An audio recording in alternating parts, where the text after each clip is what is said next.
Fid-dawl tas-sitwazzjoni tal-kriżi ambjentali preżenti f'pajjiżna, l-Kunsill Nazzjonali taż-Żgħażagħ talab sabiex il-pajjiż iddikjara stat ta' emerġenza għat-tibdil fil-klima f'pajjiżna.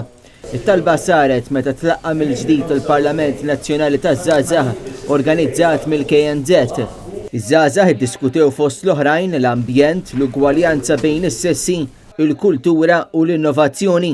Id-diffikultajiet relatati mal-immigrazzjoni kien suġġett ieħor diskuss fl-isfond tal-protezzjoni umanitarja.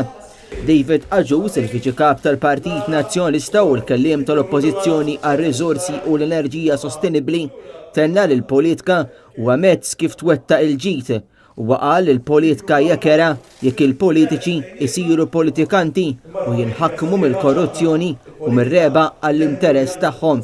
U qal il-Parlament huwa miftuħ għal kulħadd u ħeġġeġ lil dawn iż-żgħażagħ biex jibqgħu involuti u jibqgħu jissiltu għal valuri li bħala nazzjon aħna nemmnu fihom.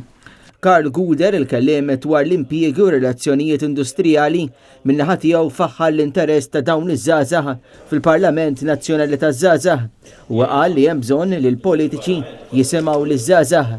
Ryan Kallus, il-kelliem tal-Oppożizzjoni dwar iż-żgħażagħ, l-isport u l-obeżità, tkellem fost l-oħrajn dwar l-iżvilupp sostenibbli u qal li Malta trid timxi id fit mal-avvanz teknoloġiku dinji għax jekk dan ma jsirx, Malta se tinqata' lura u tbagħti reperkussjonijiet.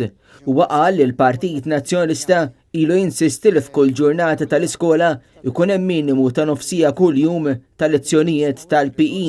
Tkellem ukoll Ivan Bartolo, kelliem tal-Oppożizzjoni dwar l-akkomodazzjoni soċjali u l-ġlieda kontra l-faqar, qal li żgħażagħ tal-lum il-ġurnata għandhom potenzjal kbir li jbidlu lil Malta l-aħjar.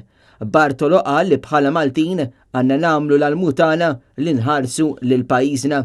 Is-seduta tmexxiet minn Claudette Buttigieg, deputat Speaker tal-Parlament.